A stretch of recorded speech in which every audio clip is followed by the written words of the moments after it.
Hari pertama gerai vaksinasi presisi dibuka dan disambut antusias warga Kota Sorong.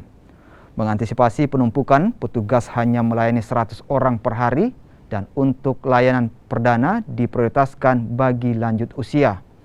Gerai vaksinasi presisi ini merupakan kelanjutan dari vaksinasi massal yang digelar sebelumnya. Vaksinasi presisi ini dijadwalkan berlangsung selama sepekan. Lokasi pelayanan akan kembali ditambah di 3 lokasi jika antusias warga tetap menunjukkan peningkatan.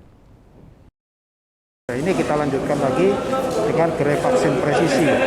Jadi kita target itu nanti semua usia. Saya juga sudah koordinasi karena bukan hanya lansia. Beberapa orang masyarakat sudah bertanya untuk anak-anak ya, yang umur usia sampai 17 tahun ya, 12 sampai 17 tahun. 7 sampai 12 tahun untuk menanyakan. Nanti akan kita operasikan. Jadi supaya nanti semua masyarakat ya, semua golongan umur bisa. Mau lansia, mau muda, mau anak-anak. Jadi target kita satu hari bisa 100. Ini setiap hari target kita.